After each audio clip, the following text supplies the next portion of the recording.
Okay, so are you one of those people that like perpetually wear a sweater? Because okay, Yes. That's me as well. I think it's genetic though, because my mom is the same way. Huh. That's interesting. Yeah, like she sleeps with an electric blanket every single night, so I feel like electric blankets are the best. I miss those. yeah, but she does it like in the summer. Yeah. So I think whatever she has was passed down to me because I'm like constantly in a flux of like too hot, too cold, but mostly too cold. Did you grow up with an electric blanket? Yep. That might have been the cause. This might not be genetic. It might be sort of like a learned thing. Well, whatever. Jackets are cute, so. Jackets are cute. Jackets are cute, and I hate showing off my forearms, so... Yeah, I hate showing off my calves. They're, like, grossly disproportionate, because I walk around all day, and so my calves are, like, really taut. And, I think you're crazy. Yeah, well, no, like, this whole upper half of me is, like... And the bottom half is, like, fit. All right. So I'm grossly disproportionate. Anyways. I hate showing off the fit part.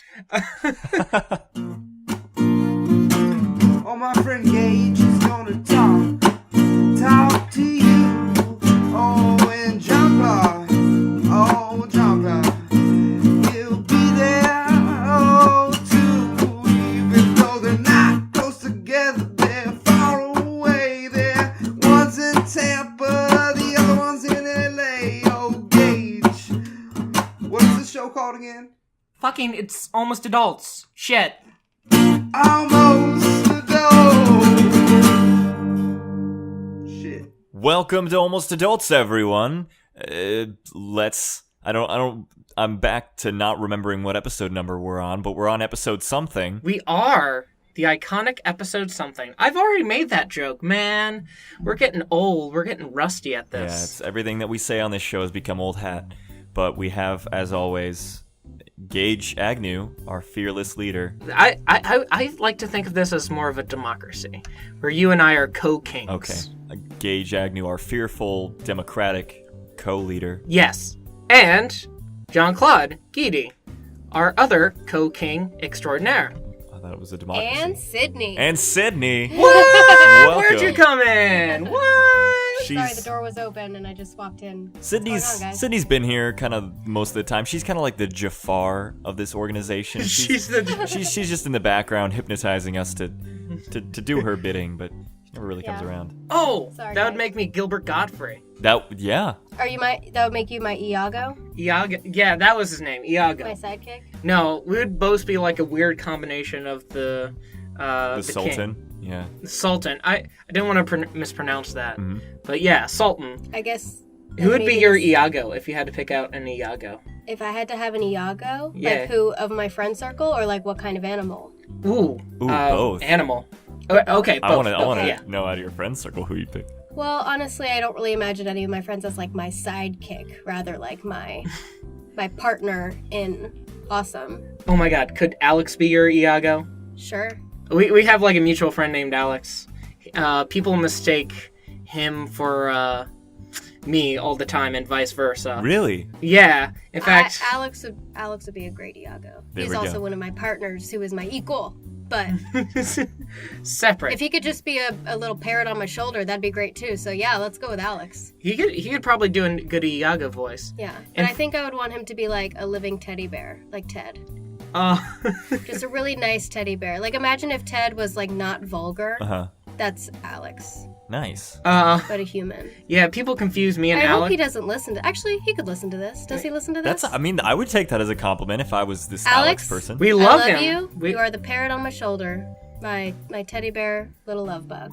The thunder buddy to my Mark Wahlberg. Yes. Mark Wahlberg. Yep. Actually, Alex, someone followed me out of. There's this place called the Archive, and you have to go with your group everywhere on tour because it's like a babysitting session.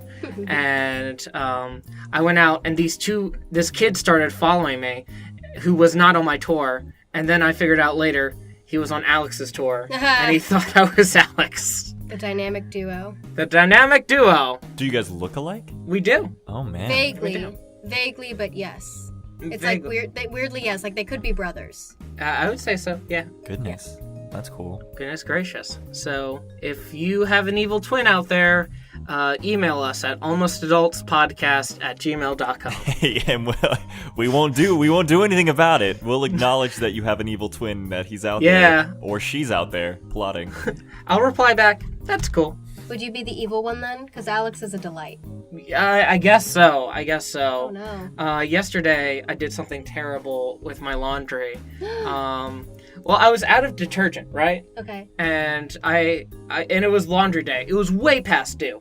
So I was going down and I'm like, I don't have my detergent. Then I saw someone's detergent there. And I just poured it right in, put all my clothes in, slammed it down, and just ran out. You know, sometimes you gotta do what you gotta do. They'll never know. No, unfortunately, it was a huge thing of detergent. You're now locked into the role of being the evil twin because of that action, but you gotta do what you gotta do. You know what? You gotta live with your consequences, and I think I do a pretty good job. I guess the consequence here is clean clothes, so what are you gonna do? Be nice and hygienic. Yeah. See, that person is helping the world. Yeah. That person did a good deed, and they don't even know it. Yeah. I mean, someone's gotta be the evil twin. I mean, someone's gotta man up. They gotta. It's like someone's gonna be the bad guy. They're gonna get all the flack for these things, but someone's gotta do them. Someone's gotta be the designated driver. Good job for stepping up, Gage. Taking that role.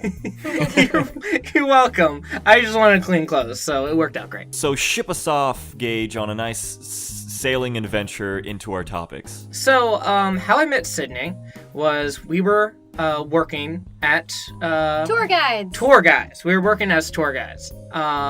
And we were doing a great job. We were all laughing, and she was my coworker, and then she became my friend. Yes. And that's what I wanted to talk about today. I wanted to talk about coworkers. Not like specific coworkers, but like the different kinds of coworkers. How to deal with particular coworkers. Maybe if you have to work in an area with somebody who you love, or you love as a friend, or don't particularly get along with. There are so many. Or actually love. Or actually love. It can happen. I doubt it. There's never been a romance in the workplace, ever. Ever. Yeah. It's new. Someone should really do that. It's $1 million idea right there. Oh, you know what? What? I'm gonna do a dating app. You'll have to just specifically your coworkers. You'll register your workplace. You work with. And it'll let you know if the person that's on your shift likes you or not. That's a great idea. I would get depressed on that app because I would be like, I wonder if she. Oh no. And then you're stuck at the job, so there's no other use for the app. You just go ahead and delete it. So. And I would have to see that person every day. I would have been like, hi, so you don't like me? They're like, nah. Well, look out for it. It's going to hit the App Store. Look out. It's going to hit the App Store. Whether you like it or not. For the low price. Yeah, leave us a rating. So what are some of the archetypes of coworkers? Archetypes of coworkers. I wanted to talk about like the grouchy coworker that everyone just kind of wants to avoid. Huh. Is that one? Yeah, no, that could be an archetype. I guess so. The grouch. There are definitely people who are just negative all the time. There's this guy at work. Let's call him Gage. Okay. So Gage is very, very crabby, and he has quite a downer attitude. And whenever something does not go the way he or she adamantly complains about it to an excessive extent. And at one point you want to say, dude, chill out. But another point you want to say, I agree, but I don't want to deal with this. I think that sometimes people can be negative. They're like going through their own stuff. But I mean, when dealing with coworkers who are not a basket of daisies to deal with, it's just, I feel like those are the people who need the most love. So it's like, if that person can only focus on the negative, I would just like say, do the best you can do to be positive. Be the positive person in their life.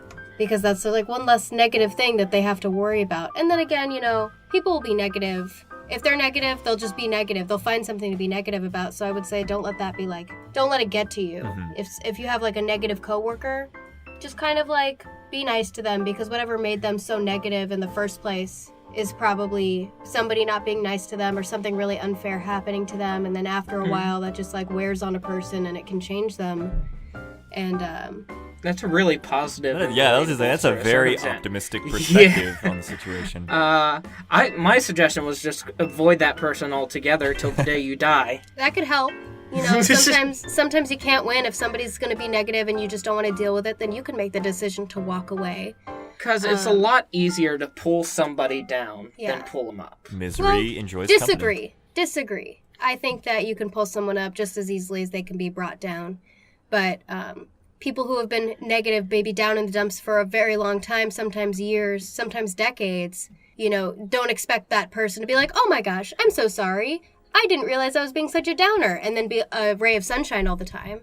You know, people who are like that have had really hard lives, usually. And I think that having compassion for those people, whether or not they're taking their anger out on you or people around them or just bitching all the time, you know, what gives those people validation and community and understanding is just compassion from other people. So I think that as much as it might suck or like you might not want to be that person, it's like, well, why should I be so cheery to them if they're a dick to me all the time? It's like, well, you know, take the higher road, and then that person will learn from you. It really is the hard thing to do in it that really situation. Is, but you know, my way is the easy way, your way is the right way. I mean, recently, I used to be the kind of person that, especially maybe in a co-working situation when you're in close quarters for extended periods of time with someone, you feel like, oh, they're a negative person, so the only way I'm going to be able to connect with them or, like, you know, get on their good side and be friends with them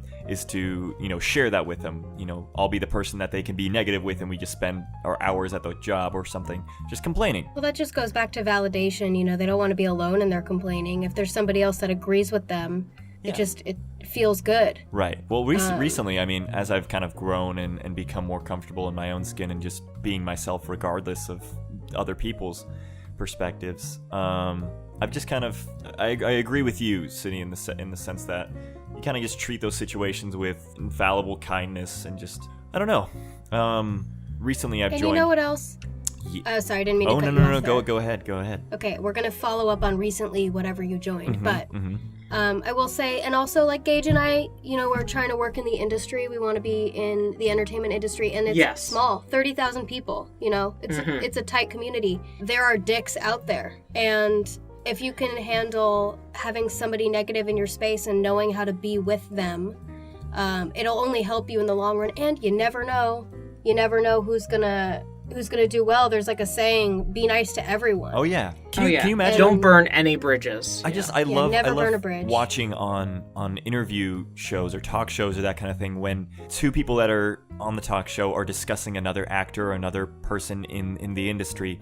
And I love hearing when they say, you know that guy? He is just the nicest dude. He's just one of the most, like, kind-hearted, sincere guys I've ever met. They did that recently with Bill Paxton on Conan. Yeah, Bill Paxton recently passed away, and Conan was talking to Andy Richter about Bill Paxton, about how he was talking to Bill Paxton at, like, a show or something, and one of Conan's co-workers was really into Bill Paxton and his role in the Western Tombstone. And so he offhandedly mentioned this to Bill Paxton, and Bill Paxton was like, where is he? And Conan pointed him out, and Bill Paxton walked over to him, whispered something in his ear, and then walked off. And the guy was really jittery, and Conan's like, what did he say to you?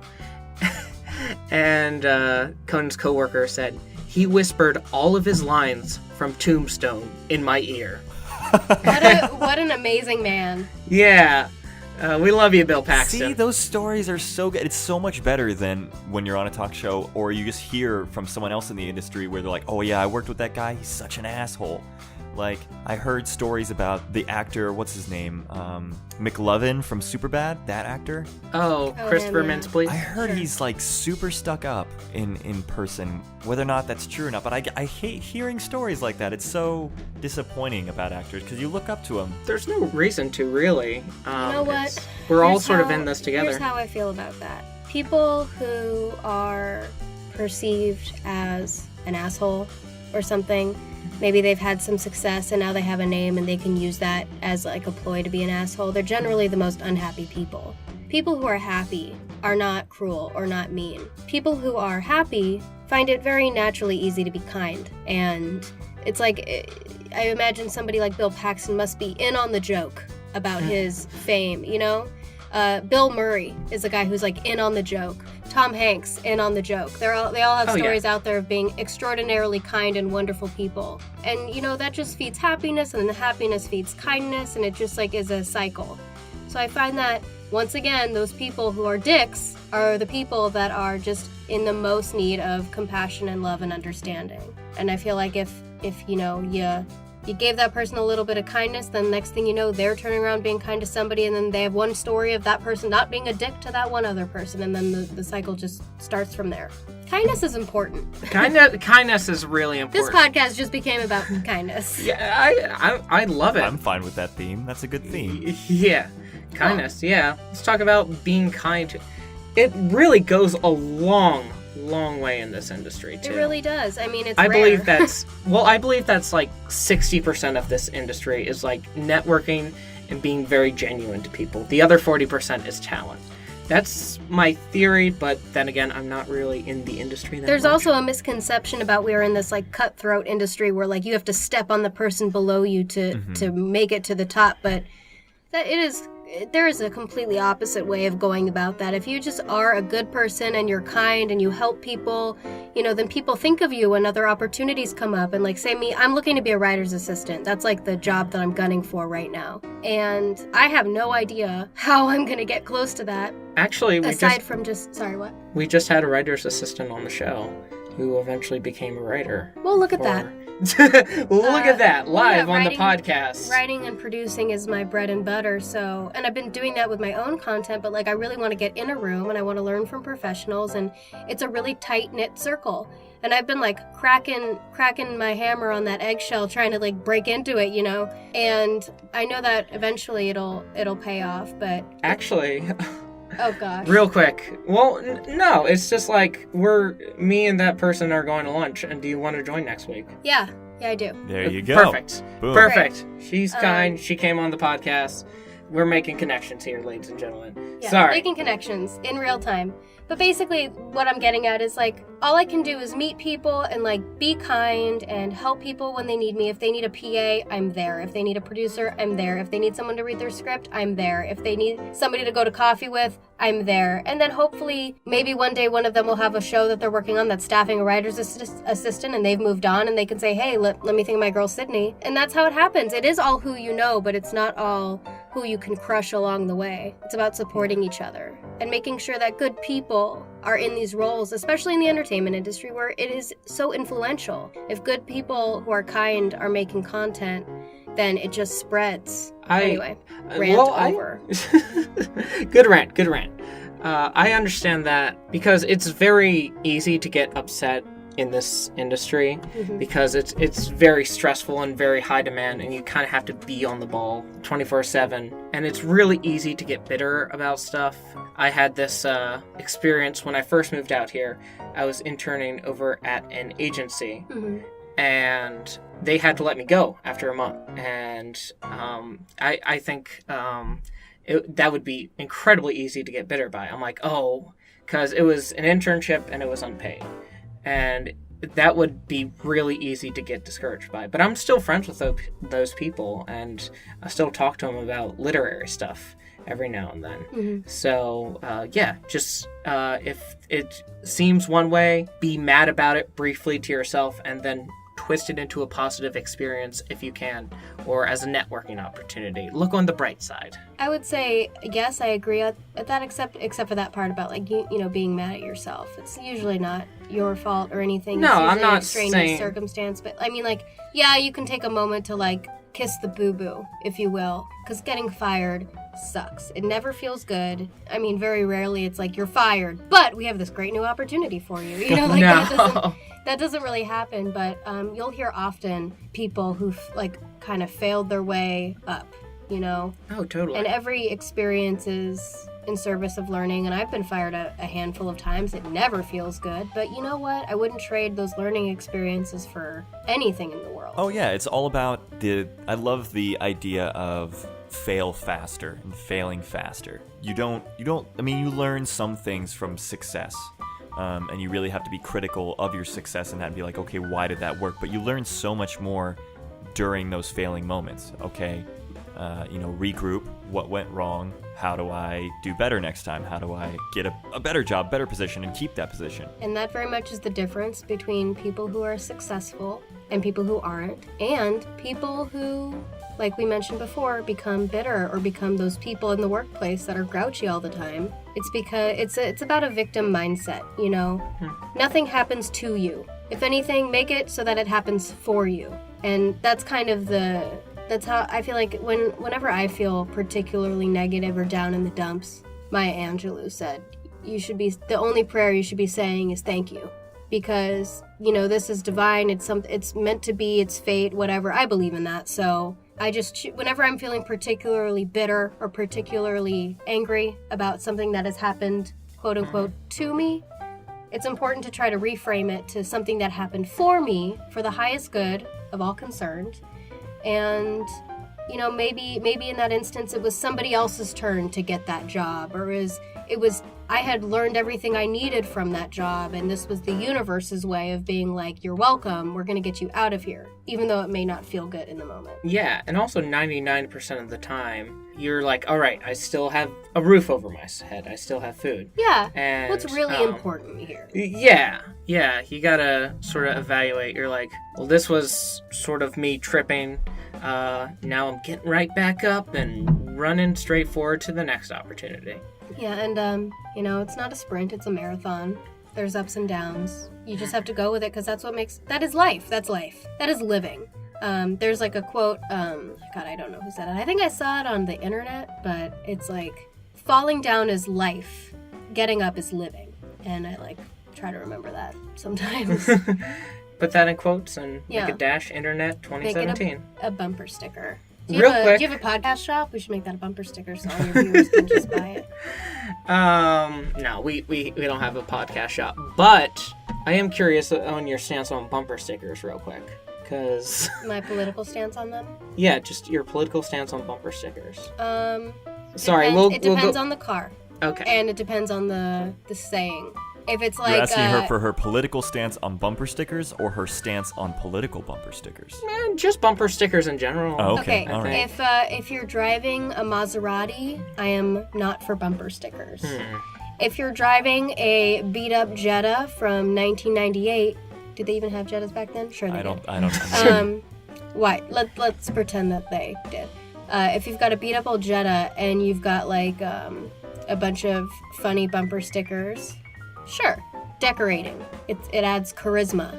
If you have a sticker that says "Make America Great Again," probably not on board for that. Probably just gonna really not be a fan of driving behind you. You know, make me wanna not drive behind you. I suppose if you don't want people to drive behind you, then put a really offensive bumper sticker on your car. Okay, yeah. All right. What do you put on your car if you don't want anyone to drive in front of you? And that's really the $1 million idea. That's a really interesting bumper sticker. On the back of your car so they all get behind you. There it is. Like a really great bumper sticker. Everyone's like, hey, get behind this person. Look at their car. Hey, guys in front, check out this guy's bumper sticker. Oh, jeez, I gotta get back there. Exactly. I think I just fixed traffic for Los Angeles. You just fixed traffic for... Just fixed traffic. Except when everyone gets a really interesting bumper sticker. In which and case... there's the rub. Yeah. I'll round back up to kindness. I'm sorry, bumper stickers were on my mind. Because, sidetrack. Well, yeah. Well, Liz recently, Liz, who was on our previous podcast, she had a bumper sticker with It's Personal, which was great. It looked great. You know what? Liz created this amazing show that she should be very proud of. And for her, that bumper sticker, I'd be like, pro bumper sticker. You go, bumper sticker. But, if it was just a bumper sticker that said, K-Rock 106.7, I'd be like, nah, there's nothing valuable there. Oh, yeah. Except maybe to show your fandom. I guess I don't have a stance. I'm neutral. I'm going to be Switzerland on the bumper sticker topic. I'm very anti-bumper sticker. Oh, okay. Yeah. I might hang it up in my room for decoration, just not, on my car. Yeah. Well, I guess it's also permanent. Yeah, I don't know. I was always raised on neither of my parents ever had bumper stickers for the most part. And I don't know, it was always just like, oh, I could put that on my car, but I guess the permanence of it is what really kind of deterred me. Even, I guess that applied to any item that I owned. I was never one to have, stickers on my laptop. Let me put it this way. I am not for bumper stickers, but I am for vinyl stickers, because you can take those off. And you can customize them. I mean, you can customize bumper stickers too, but vinyl stickers, I guess. Yes, car tattoos, essentially. But fuck those college, like, parking stickers that you have to put on the front of your car that peeling off becomes, like, the worst thing in the world. I know exactly what you mean. I think we opened a real can of worms here. Okay, so let me change back. So we're going back to coworkers. Let's shift gears. We're going back to coworkers. And I had a boss when I worked at a clinic, and he was a extremely bipolar individual. And I think it would be interesting to talk about what it means to be like a good boss and a good leader, because he would think that he'd have these teaching moments where he'd come in and be like, I need you guys to do this. And I'm pretty sure in his mind he thought it was coming across in that calm manner. But the way he would approach those topics was when it was far too late and the problem already happened, and he would come in and be like, what the fuck just happened, and just blow up on us. Oh, being like hindsight. Yeah. 2020, yeah. And that's not leading, that's just bossing. Well, there definitely is a difference between being a leader and a boss. A leader and other. I mean, I don't even know what I don't know. Leadership is one of the more complicated and valuable qualities that people can possess. And there are several books that you could read just about being a leader, being in a position of leadership.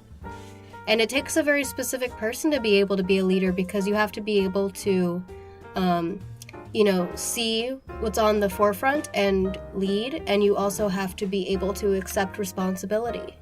And I think that's kind of a tough thing for people sometimes, because it's all fun to be the leader, to be the one in charge, and to be the one that makes the rules. But if the shit hits the fan, the leader is also the person who has to, take responsibility and assess and make changes accordingly. Mm-hmm. And that also takes a specific type of person with a certain level of maturity. Yeah. And I certainly don't think that yelling or, blowing up at people is a sign of a good leader. It's a sign of being very passionate, but... I mean, I think that really just, those moments are really when someone shows strength in vulnerability. Because, when a mistake is made, and if you're the boss, then ultimately those mistakes do fall back on you. And I guess that's why, people, once they're like, oh God, this mistake's gonna, ultimately reflect on me as being a leader of these people, they're vulnerable in that state.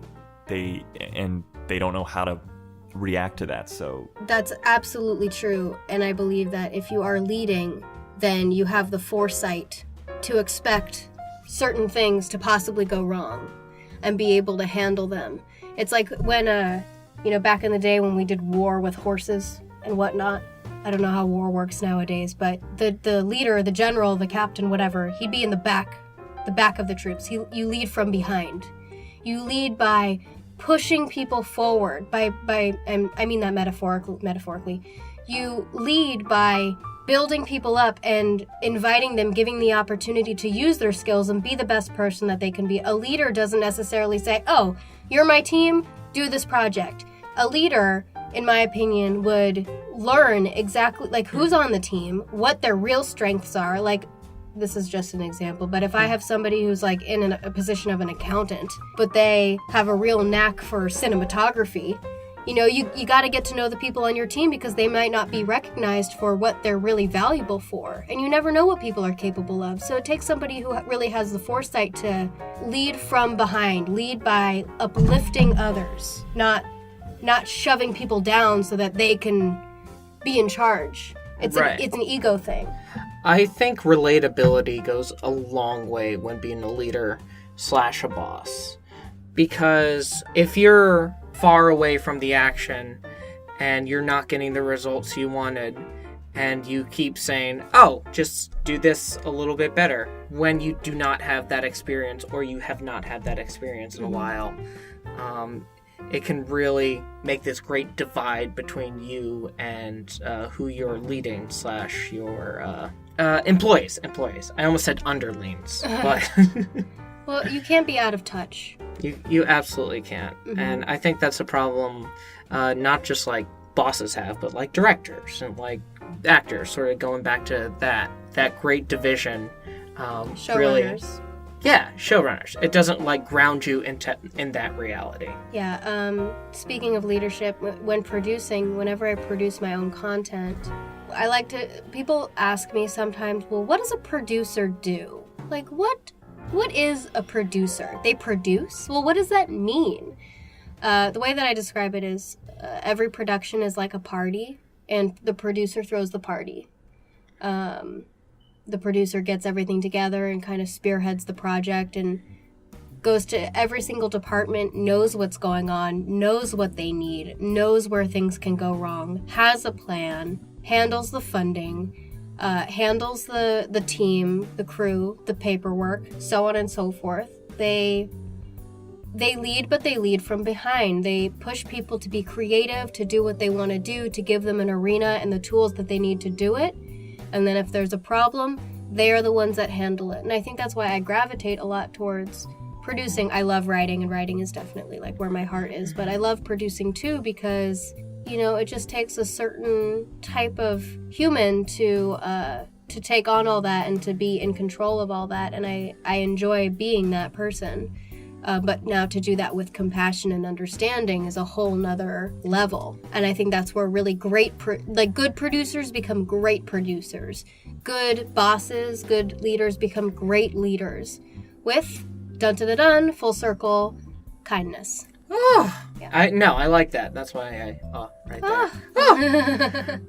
I'm sort of gravitating towards that producing side. Like, I feel like if I were to do another podcast, I would not be in front of the mic. I feel like I can produce a lot easier because I'm pretty good at getting people together and sort of understanding their scheduling conflicts or the limitations that they might have. Understanding goes a long way. Well, especially because you've had a podcast and you have one, I should say, you have a podcast and you know what goes into making one. You know what makes a good podcast and a bad podcast. And as a producer, you can have the foresight to know where you want to go with it and hire according talent and get according tools and like technology that you may need. You have that knowledge. So that just goes back to being connected and being in the world and not being out of touch with what you're doing. Plus, being a producer requires, I mean, correct me if I'm wrong, but I would think that it would require almost the most amount of knowledge in all respects of that particular industry. I mean, you have to be aware of the cinematography aspect, the musical aspect, the directing aspect, the writing, all this kind of stuff, because you are in charge of making sure that all of those different departments that end up coming together to make the whole are at their best. And so being able to coordinate that, I'm sure you have to be familiar with it. You definitely have to be familiar with it. It's like the fine line there is a producer is responsible for leading from behind, but they're not, the producer is not the director. The producer is not the cinematographer. The producer is not the person who does the original music. As a producer, it is, I guess, my job to trust and give them the opportunity to be their best self and be their best artist. And, if they see the work that they made and they're unhappy with it, then they step up their game, because all I can do is be like, are you happy with this? Is this the best is this really, would you say that this is as good as this can be?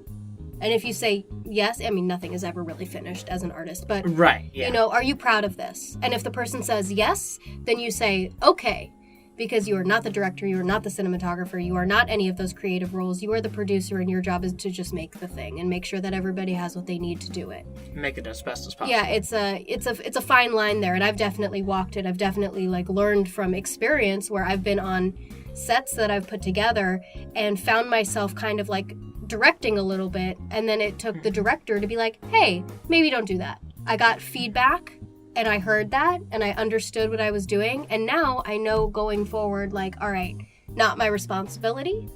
Usually producers don't even go to the set. They don't even go to the thing. Yeah.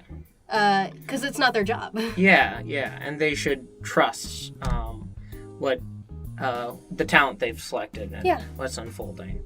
And no, I'm not saying you don't. I'm just saying that. No, you're looking at me funny. You're looking at me, and I'm like, I give you the look back. But I love that idea of trust in the respect of a workplace environment, in any job, not just the entertainment industry, because when you have a boss or a leader that, you know, does approach the situation where they come to you and, you know, are you happy with your work? I mean, if they actually said that to my face, it would kind of be, I feel like it would be condescending.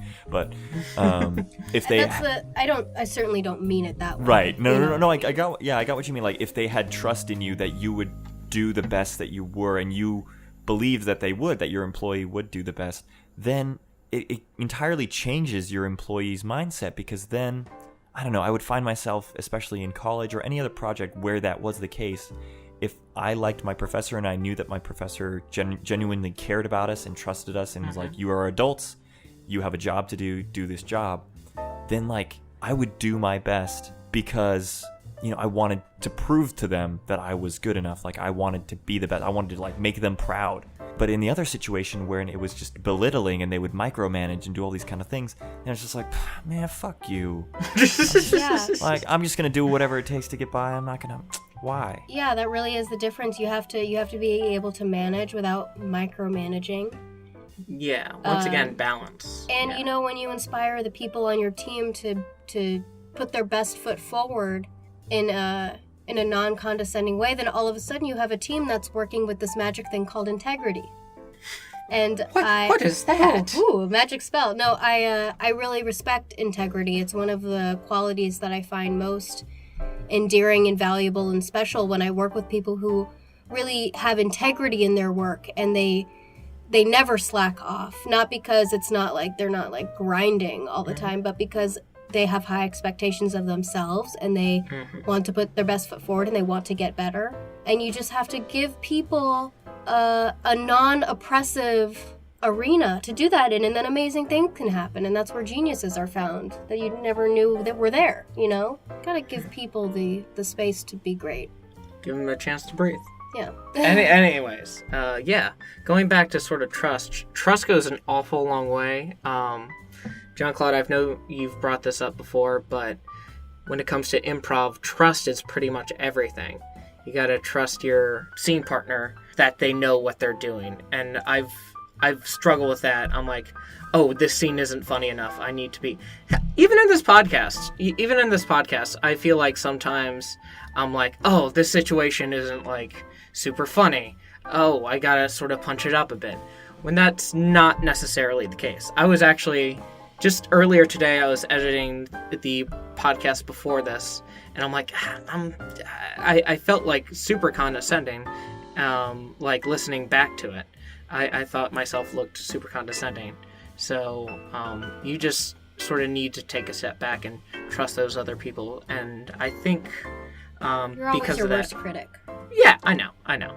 But it's just basically all I was going to say is everyone in this room and in Tampa knows what they're doing. So just let it be. Yeah, you as you know, the person in that respect, once you have the trust in your coworkers and that kind of thing, you gain so much more freedom from that, and it's so much of a weight lifted off your chest. It's like these shackles or this burden that was placed on you that you placed upon yourself, saying, oh man, I need to be the one to do this. Oh, I need to be the one that bumps the energy in this conversation or in this scene, an improv case. Once you're like, okay, these people know what they're doing, exactly like you said, it's gonna work out eventually. And if it doesn't work out, then, you know, if it would go back, we come full circle once again. You fail faster. You fail, you look at it critically with a critical eye, but not in a condescending way, and you say, okay, what needs to be improved on? How do we make this better? How do we grow from this? And then you keep moving. It's a big circle. Big circle. That's the name of this podcast, The Big Circle. I was going to add something else about. I was a little distracted because you might be having a little trouble with your headphones. So do you want? No, it's really fine. Okay, all right. I'm alternating headphones because these are pretty large and I have very tiny ears. Apparently, I'm just kind of like switching between them, but I'm good. I can hear everything. That's good. All you need to hear is John Claude. Yeah, we're good. Oh, and me. Yeah, and me. And you're here, so I can hear you fine. So we're good. Good. I'm glad. Technical difficulties, ladies and gentlemen. Brief intermission for technical difficulties. Brief intermission. But anyway, going back to, like, failing upwards. Whitney Cummings, who is one of the creators of Two Broke Girls, she has a really great, it's like a clip on YouTube of her giving a commencement speech to a graduation, her, like, alma mater. And one of the things she talks about is, like, these graduates are getting ready to go off and do amazing things, and her speech was all about, like, get ready to fail, guys. It's gonna suck. You're gonna fail a lot. But if you keep going, if you learn, if you go into it with an open mind and an open heart, then you'll just, like, the path will get narrower and you'll get closer and closer to what you really want to do. It's all about failing your way into, like, a position that you're happy in. And it's a really great speech. If you look it up, it's like on YouTube. Just look like Whitney Cummings. I'll link it in the description if need be. Yeah, definitely. I'll try to find it after this. But she makes a lot of good points about, like, you're not gonna start out, and I mean, rarely does that happen. But you're not gonna, like, do one thing and then be where you want to be. It's all about learning, and especially in the writing arena, you get fired a lot. You get fired from shows, and you get hired on shows, and you get fired on them. You get hired on them. It's like the cycle never ends, and you just have to, like, learn and grow. And sometimes you get fired not even because it's like anything that you did personally. It's like every season they cycle out these writers or something, like, I don't know. Like, it's never, sometimes it's never even in your control. You just have to learn to go with it, go with the flow, accept what life gives you. And especially the failing sort of at the creative thing. The best part about that is that you can start something new. I'm trying to do a video series right now about analyzing movie productions, and that stemmed from a concept I did back in college where I reviewed bad movies, and I just wasn't happy with it. And I'm like, oh, well, I could just take a similar concept and just punch it up a little bit, do a little more research. And something totally new, and people will kind of forget what you did. Not forget what you did, but, you learned from that. Mm-hmm. People will focus on the good. Yeah, and people will focus on the good. Like, if you put something really great forward, they'll focus on that. And then, hey, if for some reason they go back and they see the first stuff that maybe you weren't too proud of, they might still get something out of it. And, hey, it shows, like, look at this person who had this podcast and, like, got feedback and decided to tweak things and move forward. Look how far he's come. I remember sort of a conversation we had with Mick, a guy who was on this podcast almost a year ago now. And he said something about the best critics are ones that say, hey, that was super bad, but I can't wait to see what you do next. Yeah, you have to be able to accept negative feedback and not get ruined by it. Yeah, I wouldn't take critical feedback personally at all. It's about constructive criticism, and if for whatever reason maybe you get some feedback that's not so constructive, then it's important to be able to distinguish, like, all right, that was not about me. That was not about my writing. That was not about whatever I just got feedback on. That person had a bad day. Or that person... They just don't know how to critique someone. They don't know how to give constructive criticism, which is a real thing. You gotta critique their critique. Yeah, you gotta be able to filter sort of like, oh, well, this is what people are saying. You gotta learn to filter through the sort of knowledgeable and the thoughtful criticism on it, and not just like, it was bad. Because if you get it was bad, you can't really do anything with it. You're like, okay, how do I make it better? Yeah. You gotta be prepared for the worst and take everything with a grain of salt, Yeah, otherwise that will ruin you and your entire day. Yeah. It's about perseverance, too. Yeah. You gotta have grit. You gotta have perseverance. You gotta even if you get a ton of negative feedback, if you know in your heart something is good, or you know in your heart something is right, some things are worth fighting for that way. Yeah. I don't necessarily know where sort of I'm going at this point in my life. Who does, really? Yeah, I mean, yeah. But I think sort of the best stance to sort of take on that is you are where you are now, and you'll go from there. Yeah. And that's my stance on how to be a nice person. Mm-hmm. Taking it back to that. Kindness 101. Kindness 101. have your papers on the desk by 8 a.m. tomorrow, or I'll not be happy. Yeah. Critique with kindness. That's a good teacher. That's a good leader if I've ever seen one. Do you guys have any favorite teachers, by the way? Favorite teachers? Favorite teachers, yeah. Like officially teachers, like people who I sat in class with, or people in my life who have been teachers? All right, I'll broaden that a little bit. Favorite mentors? Okay. I do. Her name is Shauna. And when I was in 7th grade, I didn't give a crap about school. All I cared about was making friends and art and doing whatever I wanted to do. I did not care at all about school, and I was flunking out of 7th grade. And my mom hired this woman, Shauna, and she was my tutor to try to get my grades up. And she has been my friend and confidant to this day. And I'm 26 now, so she's been in my life for a long time. I can't math. Well, you were about not 16. Let's see. So 15? 13 to 26. 15 years? 13 years?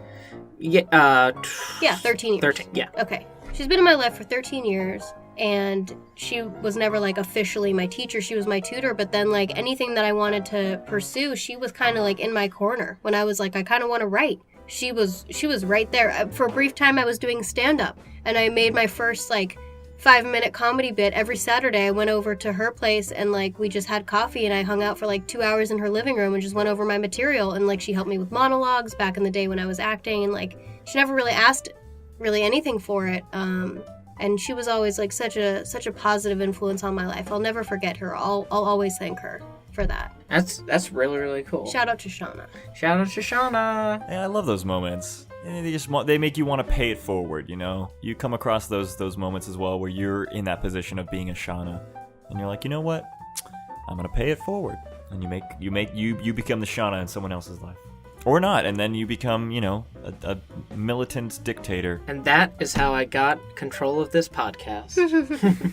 That's it. What about you, Gage? Any favorite teachers?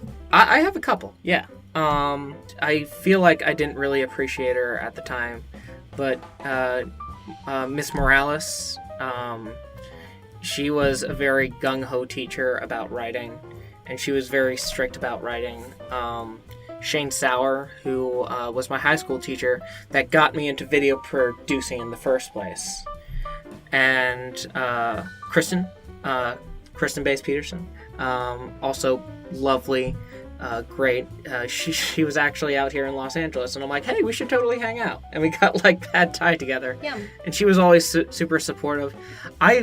Anyone who supports my silly projects, kudos to them.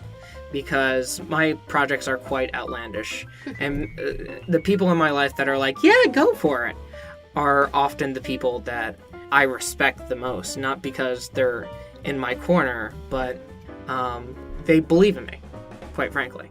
And, and Pilar Alessandra, if you're listening, love you. Haha. Yeah, she was a great writing teacher, and I should take another one of her classes because she's very wise in that sense. Or she's very wise in time management, which I need to work on. What about you, John Claude? I have one teacher or mentor that comes to mind, and it's just he was just a very good example of tough love when it came to teaching, and I think he really did it right. So his name was Dr. Gregorian, and he was my trigonometry professor at FSU. Oh my gosh, he sounds like he lives in a castle. I know, but he was this kind, old Indian man, and so he would come to class, and he just had this incredible mind.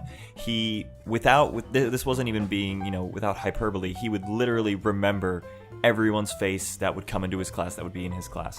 And so basically he laid it all out for us at the beginning of the semester. He said, if you come to my class on time every day, come to every class, I will make sure to take attendance for these things. If you show up to all of your labs where you'd take the quizzes and tests, if you genuinely show effort in these kind of things, I will be there for you as a professor, and we will make sure you get through this course regardless. Just show me that you're willing. What were you gonna say, Gage? Oh no, I just like how sort of vague he was about the situation. I can't wait to hear the conclusion. Go ahead. So there would be a lot of cases where, I mean, I immediately fell in love with this guy, so I would sit in the front of the class and just listen to him lecture. But there would be these kids that would end up, for one reason or another, showing up late to his class, and they would try, and there were 2 levels. It was kind of the theater approach where there was like 2 levels of seating to this lecture hall, and they would go up to the second level and try and like sneak by without him noticing, and he would, without fail, catch them and like make them walk back down the stairs, come up to the front lecture. He would stop lecture entirely and make a scene of it, and they would come up to the front, and he'd say, okay, I want you to talk to me after class, and I want you to sit right here in front of me and take notes, like I'll be watching you during this class. And he would make them sit, and then he'd end up talking to them afterwards, and he would never forget their face after that. Also, along with that, he would, for no benefit to himself, after every class, he would stay for another 30 to 45 minutes after the lecture that he just taught, and just tutor whoever was in there and just go through the problems that he had assigned for homework, or go over things that might be on the quiz or the test that's coming up. I assume, since, I don't think he was getting paid for this, to lecture outside of his scheduled lecture time. He was absolutely not. Just by the way you're telling that story, he was absolutely not, and he's doing that on his own time. That is a hero, ladies and gentlemen. And he's probably still doing it. Yeah. He's definitely still doing it. And the reason I knew also that he knew the faces of everyone's student, not just the ones that ended up being late, is because I had a friend that I told her about. I was like, this professor's amazing, you gotta come listen to him lecture once. And so she's like, okay, I'll come. So she ends up sitting with me in class, and like not 10 minutes into the lecture, he like points her out in the middle of class. He's like, I've never seen your face before in this lecture call. What are you doing in here? And she's like, oh, I'm taking another trigonometry with another professor. And he was like, okay, all right. And he just went with it. It was, he's so cool. Such a cool guy. So what was the conclusion of if you show up and take time? Was that I thought there was like a special extra credit bonus. No, there was no extra credit. It was just like, if you didn't understand the material, but you showed him that you were genuinely trying, and you showed up to those things after class, and you made sure all of your attendances were made, like, he would make sure you passed with a C. I don't know if he would just give you the grade, but he'd say, come to my office hours, we'll make sure you understand this material one way or another. Oh, okay. I missed the point of that completely. I'm like, oh, what is this trophy at the end? And the trophy was the journey the whole time. Kind of like a student left behind kind of thing. Yeah, exactly. He's just like, don't screw me, and I will be there for you. It was awesome. That's incredible. I'm sad that we have to wrap this up fairly soon. Oh no. We can keep talking if we want. We can edit out stuff, make it all fit. Yeah, there's no really time constraints on this. Well, it's getting to be towards the end, so we probably want to wrap it up because this closet is hot. Yeah. I mean, I think we ended on a happy little note, and we can do our little final thoughts. Yeah, we'll do our final thoughts right now. We generally have some final thoughts. We reflect back on the situation. If there's any nuggets of wisdom we want to bestow on our listeners, we will do so at this time. Great. You go first. Okay. Well, my final thoughts are, do not be afraid to fail. Failure is a part of life. I believe that the people who kind of fall flat on their face and keep getting back up will probably be more successful than they would have if they succeeded the first time, if that makes sense. I don't know. Just keep going forward and don't look back. And you are where you are now, so go from there. Your turn, John. Okay. I hope I don't steal your thunder, Sydney, from this, but be someone's Shauna and be someone's Gregorian. You may not immediately see the results of your efforts in being kind of that leader for that person or that mentor, but karma will kick in somewhere down the line. You'll see the merits of the things that you have done, and it will be one of the most rewarding experiences in your life. By the way, I know I listed a ton of teachers, but I just want to point out one more. Mark Ziegler. Totally have you ever had him, John Claude? Nope. Really, really genuine guy. Like, he would just talk to you after those office hours, even if you had like no problems whatsoever. He's just like, hey, if you have something on your mind, my door is always open and you're welcome to talk to me. That's cool. What did he teach? He taught like speech, I believe, and I can't remember the class I took, but it was something like public communication or something. Yeah, unfortunately I had a very almost car salesman-like, confident, misogynistic speech teacher. Oh God. Yeah, it was not a fun time, but that's a story for another day. Maybe it's the same teacher. Who knows? I don't think so. Was he kind of a portly, squatty guy that always wore a suit? No. Okay, then it's not the same guy. Case closed. So Sydney. My final thoughts, I would say, is just be kind in everything that you do. Kindness has no limits. And that includes being kind to yourself along the way. If you're beating yourself up over something, it's not going to help anybody. Kindness should be extended to those around you, but also be kind to yourself so you can be kind to others. Yeah, addendum, if you end up having, will be inevitable, having a bad day where you're angry or you're sad or something like that. If you're around people and there's the chance that you're going to take it out on them or something like that, that's a possibility, let them know how you're feeling and be like, hey, I'm having a shitty day. It's not you. It's just the day. Yeah, and watch how people rally for you after that. Yeah, it just goes back to, I don't know if we said it this podcast or a previous podcast, but it goes back to sort of opening up to someone and taking a chance on them. Because my personal belief is that most people in this world are good. And I think that reflects in the amount of friends you have. No, that's not right. No. That's not right. Quality, not quantity. Quality, not quantity. Most people are good. I'll leave it at that. Just believe in the inherent goodness in people. People are good. I think we can end it right there. All right. Yeah, I like that. I like that. This has been a very, I don't know. This has felt like the closest hitting to home, almost adults themed episode, because that's such a, I don't know. There were so many lessons that came out of this that were just like, this is how you approach being a good adult.